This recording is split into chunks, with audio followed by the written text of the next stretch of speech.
get into Photoshop, open, get your file. We'll start with the house. All right, enlarge it. So a couple of things. I usually like to do this and have it so I can do that. I don't know why, I just do. Always make a copy of the background, because that way if you mess something up really good, you can always go back to that. So I do that, usually turn it off.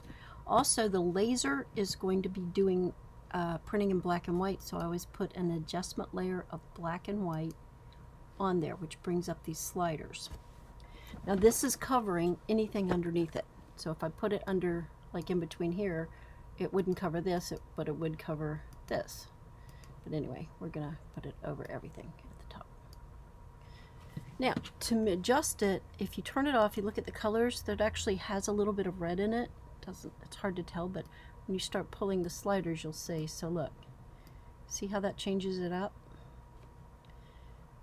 What you're looking for with a laser is contrast and sliding these sliders. So the grass could be really dark, but we don't really probably want the laser to make a bunch of dark burning, so I'll probably make it lighter. And then the sky can be darker or lighter depending on what you want.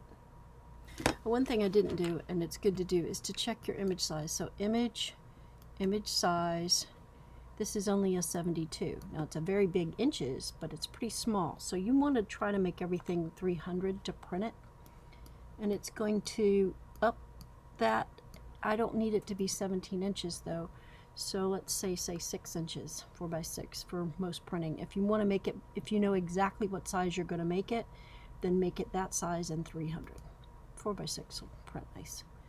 Okay, so we've got more pixels to deal with when we have 300 dots per inch. It did do some pixelating. There's some things we can do if we want to. Whoops, that's fun. If we want to do about the pixeling, but that's actually not bad. There's a thing called, a filter called blur, surface blur.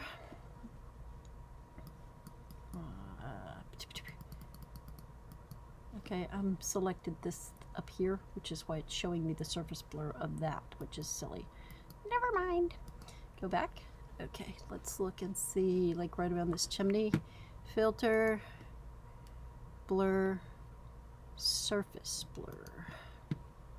Let's pull it over to the chimney and take a look.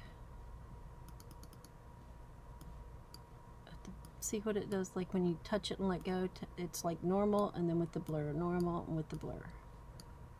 And that can take this stuff off, that little stuff. You still have what, like a ghosting on there, and that's because of the way I played with the colors. It probably would help in the laser more than hurt it. So if we wanted to go back and mess with that, I come up to this layer, and my blues are what's doing that. See, normally it's not. It has a little bit of what's called fringing anyway. The blues contrast to the sky. We don't want this at dark and stormy night, so we won't do the blues quite like that. So this takes a little bit of just playing with it to decide your choices. Another thing I'm going to do, I'm going to take this copy and make it ever so slightly adjusted so that white line at the bottom isn't there, because that bugs me. You can also do an interesting thing. This one is fine perspective wise, but you can straighten it up. But I'm not going to worry about that. It's pretty, some people take pictures crooked. This is pretty well. All right, so from here, you could laser print it like this. It's okay. Just so you know, I bought the actions. These actions do different things. So this processes, I don't know what's this dark red stuff. If you want to do a processor with a transparent background, but the dark reds, I'm not sure. Portrait mode, different things that it will do. But what you can try them out and see which ones do what. Like this says save for direct to Glowforge. So let's just, no, that's a save, so I don't want it doesn't alter it. Let me just try portrait mode, even though it isn't a portrait, just to show you. So you click it, and it automatically did a bunch of things that you didn't see it do. I'm going to stop it. It did all of this stuff up here. The cool thing about that is that you can go in there and alter all of those things. So first of all, look what it did. It made it pretty stark, like more sharp and more defined. So again, something the laser can pick up on. Now I can come in here and play with these settings and decide, you know, I kind of like it better this way without that on. Are you here? Yeah, I'm recording something. Just a minute. And sorry, that's my black and white. It might be there, black and white. So this is, I like this better without the highlight.